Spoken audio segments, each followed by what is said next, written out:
Good Friday, everyone. I'm Cyrus Webb, and welcome to Conversation Daily News. Glad you all could be with us. Well, we made it to the end of another week. We, of course, have your news headlines coming up on this Friday. I have a message from my book, Word That Choose to Live By. And in today's news you can use, Dr. Bijoy John joined me on Conversations Live, the radio show, to talk about the importance of sleep and his book, Nobody's Sleeping. You don't want to miss that.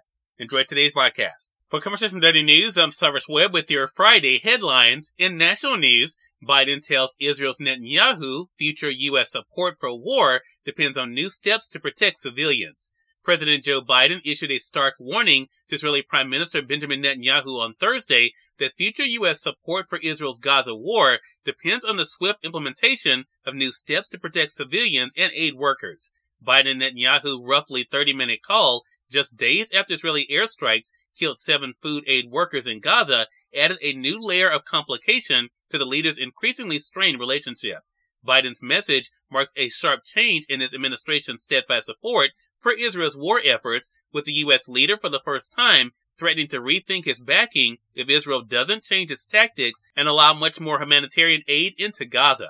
The White House would not specify what could change about U.S. policy, but it could include altering military sales to Israel and America's diplomatic backup on the world stage. Administration officials said they expect the Israelis to make announcements on next steps within hours or days, and that the U.S. would then assess whether the Israelis' move go far enough. Biden made clear the need for Israel to announce and implement a series of concrete and measurable steps to address civilian harm, humanitarian suffering, and the safety of aid workers, the White House said in a statement following the leader's call. He made clear the U.S. policy with respect to Gaza will be determined by our assessment of Israel's immediate action on these steps. Biden also told Netanyahu that an immediate ceasefire is essential and urged Israel to reach an accord without delay, according to the White House, which described the conversation as direct and honest. There was no immediate reaction to the call from the Israeli government. The leaders' conversation comes as the World Central Kitchen, founded by restaurateur Jose Andres to provide immediate food relief to disaster-stricken areas, called for an independent investigation into Israeli strikes that killed the group's staff members, including an American citizen. In more national news, Johnson faces new pressure from Democrats on foreign aid, says Axios. House Speaker Mike Johnson is facing new demands from Democrats to include humanitarian aid for a variety of global hotspots in a foreign aid package, Axios has learned. It complicates the speaker's precarious path for passing aid to Israel and Ukraine as he tries to balance competing demands from all ends of the ideological spectrum. He's a bit boxed in, one House Democrat said of Johnson. He goes one way, he loses votes. He goes another way, he loses votes. And he's got people who are talking about throwing him out every day. No matter which path he walks down, one's with alligators, one's with piranhas, it's a nightmare version of choose your own adventure, they said. 8 House Democrats led by Representative Susan Wild urged Johnson in a letter on Tuesday to include at least $9.16 billion in aid to countries facing violent conflicts and other humanitarian crises. In addition to Ukraine and Gaza, the letter calls for aid to Sudan, Haiti, Bangladesh, Afghanistan, Venezuela, and Lebanon. Johnson will need Democrats to vote overwhelmingly for any foreign aid bills under a process that requires them to attain a 2/3 majority. Democrats have not been pleased by proposals Johnson has floated to structure Ukraine aid as a loan and attack legislation to lift a pause on liquefied natural gas exports and seize frozen Russian assets. In more national news, No Labels won't run a third-party campaign after trying to recruit a centrist presidential candidate. The No Labels group said Thursday it will not field a presidential candidate in November after strategists for the bipartisan organization failed to attract a high-profile centrist willing to seize on the widespread dissatisfaction with President Joe Biden and Donald Trump.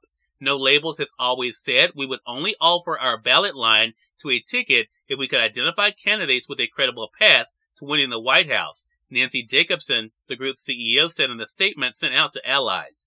No such candidate emerged, so the responsible course of action is for us to stand down, she said. An unexpected announcement further cements the general election matchup between the two major party candidates, Biden and Trump, leading anti-vaccine activist Robert F. Kennedy Jr. as the only prominent outsider still seeking the presidency. And finally, in more national news, Bill Clinton reflects on post-White House years in the upcoming memoir, Citizen. Former President Bill Clinton has a memoir coming out this fall about his years since leaving public office in 2001. Citizen, My Life After the White House, will cover everything from the presidential campaigns of his wife Hillary Clinton to his views on events ranging from the January 6th insurrection to the Iraq War. The book will be released November the 19th. Knopf is calling the book remarkably candid and richly detailed, offering fascinating insight into Clinton's life, both personal and political. Cyrus Webb, Conversations Daily News. It's time for a message from my book, Words I Choose to Live By. Enjoy. Good Friday, everyone. I'm Cyrus Webb, and welcome to Words I Choose to Live By. Learn to appreciate the small victories, even though they might not be the big goal you place for yourself. Every step forward gets you closer to where you want to be and who you are meant to be. Have an amazing Friday and enjoy your weekend. We are part of my conversation coming up with Dr. Bijoy John in today's news you can use. Stay with us. You're listening to Conversation Daily News. For Conversation Daily News, I'm Cyrus Webb with your news you can use. Dr. Bijoy John joined me on Conversations Live, the radio show, to discuss his new book, Nobody's Sleeping. Here's a bit of our conversation. Dr. John, thank you again for the time. Really do appreciate you stopping by. Thanks, Cyrus. It's a pleasure to come on your show and share the joy I feel by sleeping better. My background is with pulmonary critical care and also as a sleep specialist for all these years, but I started dedicating my entire career for sleep, and I see patients every day not sleeping well. They're in a bad mood, their relationships are worse, they're snoring, they're tired, and sometimes when children don't sleep, the parents are not sleeping. So I decided to write a book which covers all the family members, the children, adults, older adults. Also a dedicated chapter for women, because women's sleep is so nuanced, so good sleep helps with weight loss, mental health. So I decided to enclose all those chapters, and I want to share it with the world. And I'm ready for any questions you have, Cyrus.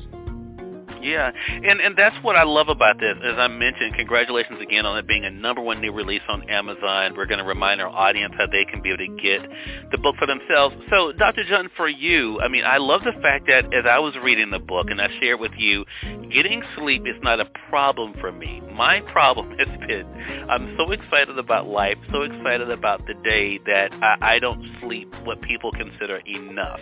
What has that been like for you to show the correlation between getting good sleep and what that is and being able to live a healthier life? Cyrus, you might be one of those lucky ones. You might be a short sleeper, right? Some people don't need a lot of sleep, some people need only like 4 or 5 hours of sleep. You can see Elon Musk, he never sleeps much. But he knows everybody else needs. So if you feel good the next day and you only slept 5 hours, then, you won the genetic lottery. But most of us need about 7 to 8 hours of sleep. I'm talking about adults. Children need even more. Cyrus Webb, Conversations Daily News. We thank you all for tuning in to this edition of Conversation Daily News. I'll be back to guys on Mondays, more news, message from my book, Words I Choose to Live By, and of course your entertainment spotlight. Until then, remember, host Cyrus Webb saying, as always, enjoy your day, enjoy your life, enjoy your world.